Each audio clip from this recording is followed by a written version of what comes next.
Merci fidèles téléspectateurs pour votre attention que vous donnez à votre très belle émission, la spiritualité. Émission où est Baksara en plus na makambo où est telle spiritualité na bavi na bino. Le lot sur un thème très capital qui est intitulé la réalité du monde spirituel. Et bien on a plateau na yambi évangéliste Jean Mabakulu et longo na yende a ko décortiquer biso thème ya kola lelo. Mbote évangéliste. Mbote maman. Na sepeli ko ya mayo lisusu na mokola lelo na plateau na ngai. Évangéliste lelo to kolobela ba réalité ya monde spirituel. Mais quand on peut expliquer biso monde spirituel eza nini? Maman, merci d'abord pour la mutuna na yo tuningawana. Alors, tu vas que réalité du monde spirituel. Maintenant, pour définir d'abord le monde spirituel. Alors, le monde spirituel, tu dis que spirituel est un adjectif dérivé de mot esprit. C'est que ça, spirituel c'est un mot esprit. Alors, toi, dans le monde spirituel, c'est un monde à esprit. C'est que le monde à esprit, monde spirituel, c'est un monde à esprit. Il y a quand même des esprits à battre, il y a des monde qui peut oyo, il y a des esprits, des démons, des anges. C'est que monde spirituel, monde à esprit. D'accord.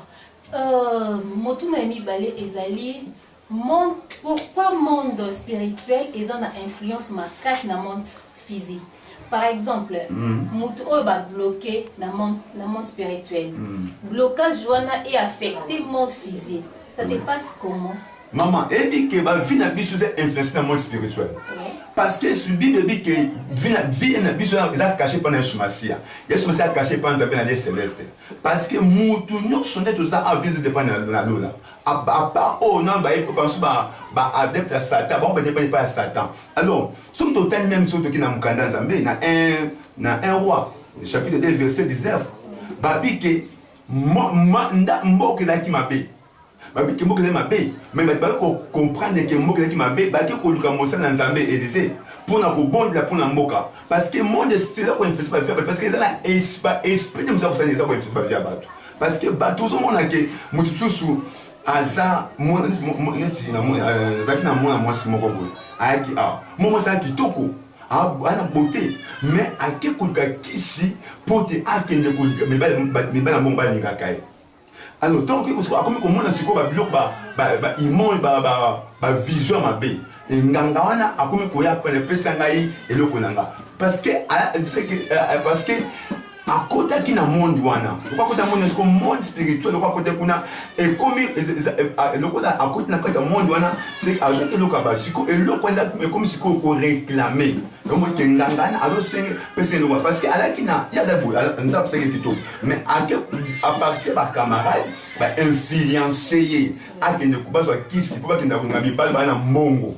Le temps à que kuna nous on dit na femme ba simba qui c'était. Tant à que kuna ma comme ça échanger.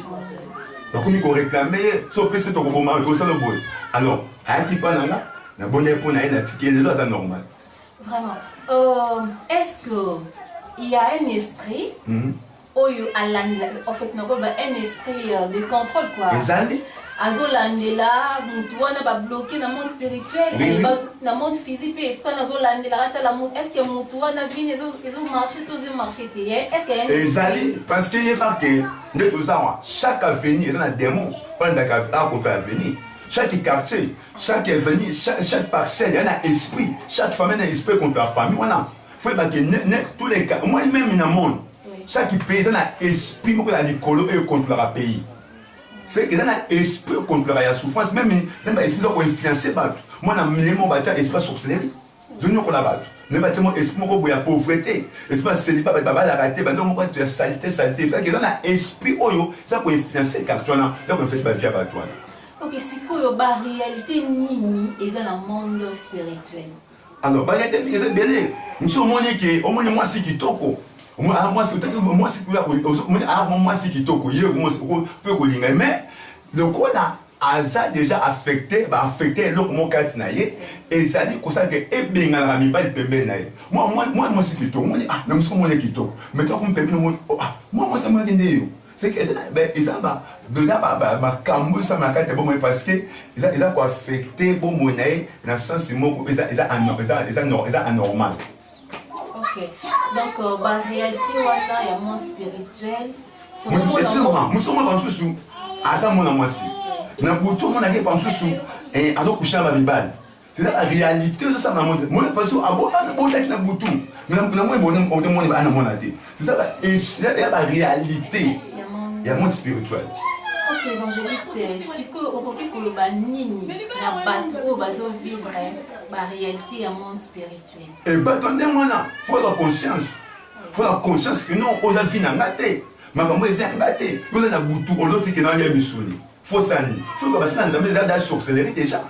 On a butu na bali, mais bali on a na musu moi boye. On a na mobile déjà. Il faut comprendre exactement makambo eza ba réalité le monde spirituel. Faut ça ni. Il faut lukashiko basana basana pas bon ya pona yo. Vous montrez que c'est la maman. Par exemple, Moutaloti à Bali. Mais nous avons peur où. Non, il y a un mobile déjà. On a un mobile déjà quand on a une balle. On a une balle. On a une balle sur une dernière. Dans la réalité. Maman, ma compose est belle. Nous sommes montrés que nous avons ça pas mouler déjà. Physiquement, bon, on a que. Et donc, comment ils ont été. Mais nous avons ça pas mouler déjà. Mais le diable a une bénédiction. Une bénédiction dans le monde spirituel. Si vous avez une solution. Alors, ça, la nini, les lobozolanda évangéliste Jean Mabakulu. Évangéliste, et puis ça va piste la solution pour la battre. Mon Dieu, il faut un Jésus, il faut un sur ma scie. Il faut un Jésus. Il faut un sur ma scie, il faut abonder là. Il faut parce que maman, au moins de tous avoir. Si on sort dans un salle, si on est dans un salle, il faut aller. Il faut savoir force. Mais là, ce côté, on consiste à reprocher le conscience est rebelle. Parce que le conseil est arrivé à 4 et l'obélio. Ah, nous finissons bon. Ah, ma comment on écoute nos forces. L'église, moi, quelque part, ça n'a qu'il y a pasteur, ça n'est pasteur, tout le temps, pasteur, tout cela, pasteur, de façon que pasteur, ça n'est. Ah, mais quand on a bon d'apprendre, de façon que ça va kangola, bien ça va ça dans la grâce, na fond na kata makangola. Ok, tout comme il a souka émission, évangéliste Jean Mabakulu, il loba souka ezani, ce que vous occupez au pesa numéro. Il y a téléphone et pas balanzi na biso. Na ko biso boye na ko encourager bango ba bangelo ko moko te nzamba zali ba tema ba lukanzambe ba eglise zali nzinga eglise zali et basanda ba hotel tango nyonso même ba radio sa koyoka et because au plus ça basanda ba bonda pona o expliquer au makambo de la carte vina yo ba ko bonda pona et Seigneur Jésus a dit pour na biso afin pour na biso a dit pour na rendre délivrance non possible donc il est possible aux délivrance mais pour ça que yo tellement lukande nzambe et Seigneur a botika ote maman donc comment on est facile pour notre solution et Jésus est capable pour notre solution mais on est tellement ça l'effort il y a pour lukan nzambe dans l'église pembena o babanga nzambe kende l'église et va kobonda pona yo et Seigneur akokangola yo odaki moi pour nous repesa moi ba encouragement ba ndeko na ngai le tellement damuka et Seigneur na ko mabambo de kola na kovanda te mama et que bon mayo ba mais ça n'a pas c'était so mais ça n'a pas c'est bon mayo il faut que la muka ko luka nzambe de façon que nzambe intervient na kata vina yo et Seigneur abi que vina biso za caché na Yesu Masia donc la caché Yesu Masia c'est que Yesu a makoka ko peso délivrance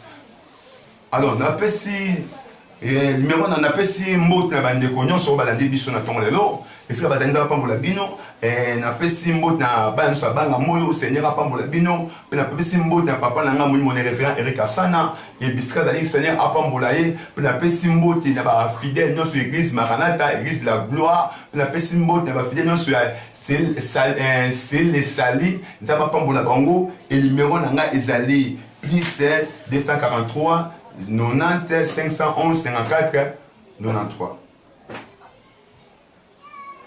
Bandela numéro Plus 243 99 511 54 93. Plus 243 90 511 54 93. Na pamboli nzaba pambola bino nzaba visiter bino pour la déprochement et Seigneur wana otiko na kata pasité tika pour la pambola yo tokutani nambala sima na eroka kala ba 10 heures na émission na biso au bolanda kango pona ko pesa bino toujours mayele pe connaissance comment ko quitter na kati na ba réalité o eza ko influencer ba vie na tuna ndenga mabe ko la pambola merci. Ah oui, c'est la fin de cette mission. Je dis un grand merci à mon pasteur, apôtre Willy Kitenge. Je dis aussi un grand merci à évangéliste Jean Mabakulu pour votre disponibilité. Je dis un grand merci encore à l'équipe technique. Et là, je vois les coordonnateurs. Louison Moutanda. Et derrière la caméra, c'était Myriel Baka. Je salue la famille Polo. Je salue aussi mes amis de Paris, mon sponsor privé, Olivier Zirali depuis Kinshasa. Et je salue encore Ousmane Menza, mon vieux, depuis quelque part. Quant à moi, je vous dis, restez toujours branchés à l'Info 24 TV. Au revoir.